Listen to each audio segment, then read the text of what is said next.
kindly stand up. Let us pray first. Can I have the class president to please lead the prayer? As we all say, in the name of the Father, the Son, the Holy Spirit. Amen. All right. Good morning, grade 4. Good morning. Okay, so how are you today, class? Wow, that's nice to hear. Well, teacher is fine too, and I am very happy to teach you again today. You can arrange your chairs and sit down properly. Okay, so class secretary, is there any absentee today? None? Okay, very good, grade 4. Since no one is absent for today, let's give ourselves 3 claps. Okay? 1, 2, 3. Okay, my dear pupils, are you ready to listen to teacher for the new topic? Alright, but before that, may I ask you if you still remembered what we did last meeting? Okay, so anyone who would like to answer? Yes, James, I see you are raising your hands. Alright, very good. So James remembered very well what we did last time. So we give James a backbeat clap. Okay, class, everybody stand. Let's give James a backbeat clap. Okay, did you know how to do it? Okay, this is how to do it, class. 1, 2, 3, pak na pak. 3 and 4, bet na bet. Alright, sit down. So, I have here a friend, class. Her name is Pink Fong. So, si Pink Fong, ganahan mo dance. Kamu, class, ganahan ba sa mo mag-dance? Alright, so everybody stand up. Let's dance all together. So, sabayan mo ni teacher. Follow ha? Follow ni Pink Fong or ni teacher.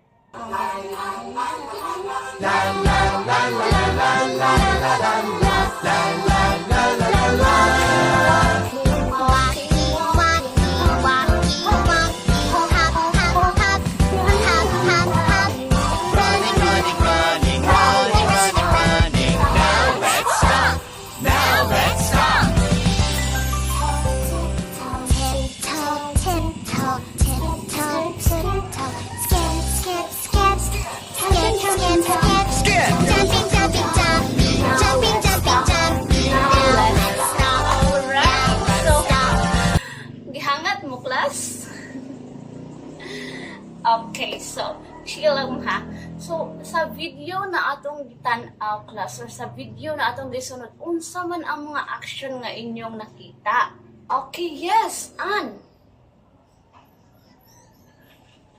Very good. So, ang actions nga atong nakita sa video kay nag-walk, nag-skip, nag-tiptoe, nag-jump, o nag-run. Si teacher na ay i-show ninyo ng mga pictures.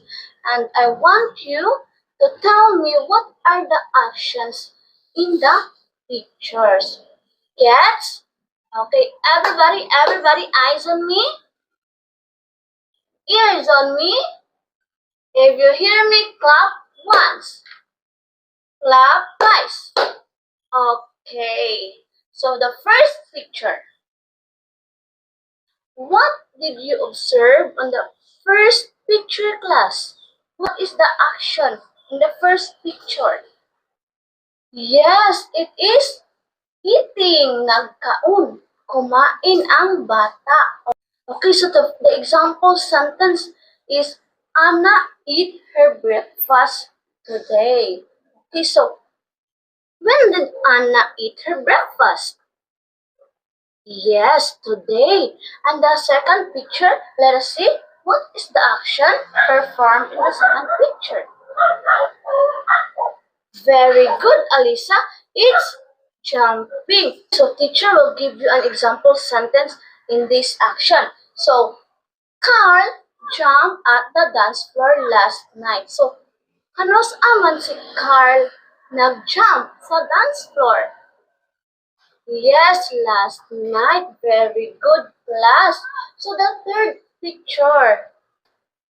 What is the action performed in the third picture? Yes, very good, James. It's walking. Okay, si teacher class na ay ihatag nga example ani nga action. Example, I will walk my dog tomorrow morning. Okay, kanus aniya ipa-walk iyang dog? Very good. Tomorrow morning. Okay. Have you observed class nga naay specific time ang mga action nga gipangbuhat sa picture nga akong gipakita ninyo? Yes, very good. So these pictures is connected to our topic today. So our topic today is called simple verb tenses. Alright? Again, what is our topic today?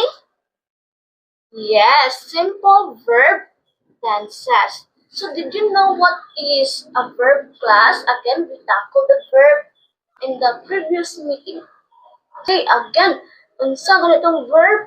Ang verb, it is a word that denotes an action or a state of being. Pero how about tense? Tense, it is refers to the time or occurrence of the event or the action happened. So, kaning tenses, mao na siya nagpasabot kung kanus nahitabo ang isa ka action class. Did you get me? Alright, very good. So if you get me, thumbs up.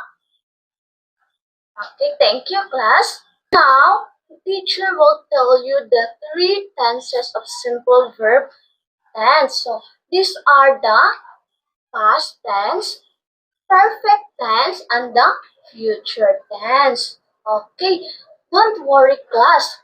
Teacher will let you understand what are those tenses and kung kanus ani nato siya magamit. Okay? Okay, first is the past tense. So when we say past tense, class, it is used to express an action that is already happened. So meaning, nahitabo na ang isa ka action, class. For example, the cat slept on the rug. So, nakatulog ang iring sa rug. So, it is, nahitabo na ba ang isa ka action or wala pa? Yes, Lisha? Yes, very good, Lisha. Nahitabo na ang isa ka action. Okay, the next is the present tense. So, when we say present tense, class, it is used to express an action that is currently happening now. So, meaning present, karon siya nahitabo, class. Mo na siyang pasabot sa present. So, for example, teacher is talking right now. So, when is teacher talking? Diba? Karon lang, right now, si teacher nag-talk ninyo. Okay? So, the last one is the future tense. So, sa future tense, class, wala pa na siya nahitabo gahapon o wala sa na siya nahitabo karon, kundi mahitabo pa ang isa ka action or ang isa ka event. Okay, so like mahitabo pa na siya ugma, later, next month, next year, and so on and so forth. Okay, for example, si teacher maghatag og example para masabtan ninyo kung unsa na ang future tense. So, for example, Karen will go to Boracay next week. So, when will Karen go to Boracay? Yes, next week. So, kanus ang manahitabo next week pa. Meaning, si Karen maadto sa Boracay inig ka next week. So, dili pa karon, wala pa nahitabo, kundi next week.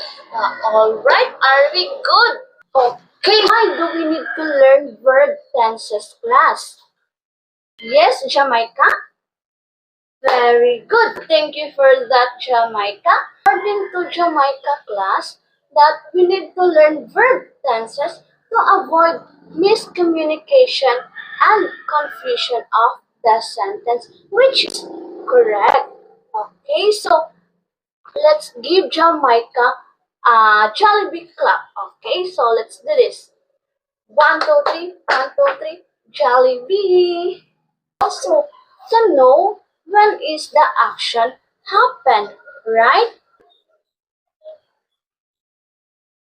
And how can we identify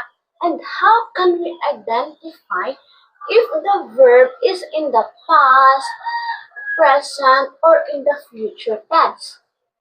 By looking its form. So teacher here have a short passage for you to read and underline all the verbs that you find here. Okay?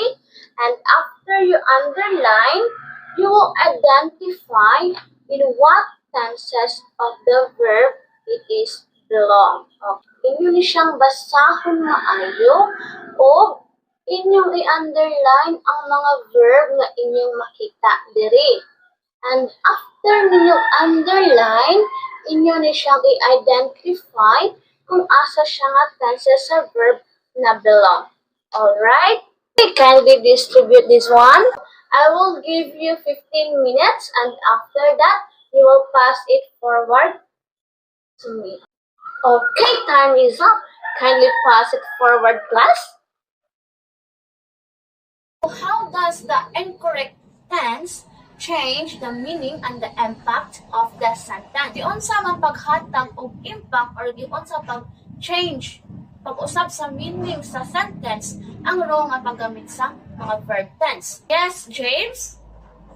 Very good. So, kung wrong ang atong gigamit nga tense, malahi gyud ang meaning sa atong sentence. So, for example, padung pa ka mo palit, padung pa na ning buhato ng isa ka event, pero ang imong gigamit nga tense kay sa past tense. So, you may say na, I went to buy a book next week. Is it correct? Diba? Dili no. Kay nga no, ang gigamit man niya is naa siya sa past. So, di ay ang correct. Yes. Alisa. Very good. So, ang correct is, I am going to buy a book next week. Wrong ang imong gigamit na verb tense, kay maapektuhan yun ang impact sa sentence o ang meaning sa sentence. You kindly get on one whole sheet of paper, class, for your another activity. You have to write a one paragraph contains 5 to 10 sentences. So, inside the paragraph, class, you will describe your first day of school. So, you will use the simple past tense. Why man simple past tense? Because first day of school has already happened, right? Okay, it's just very easy, class, right? Okay, I will give you 10 minutes to answer. And after that one, we will pass it again to teacher. Alright? Okay. So now, class, before we end our discussion today, I hope that you enjoyed. So before we end, let's have an assignment first. Kindly get your assignment notebook.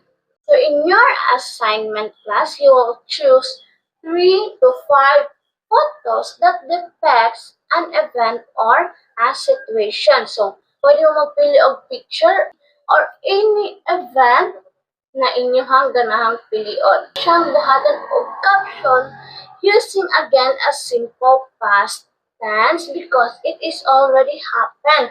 Alright? Very good. The rubrics is still the same. Okay?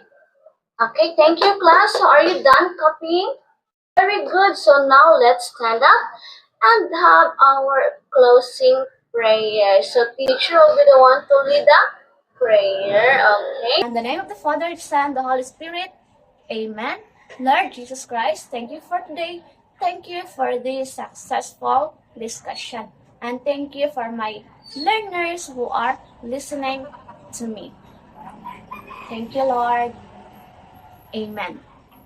Okay, goodbye and thank you, grade 4.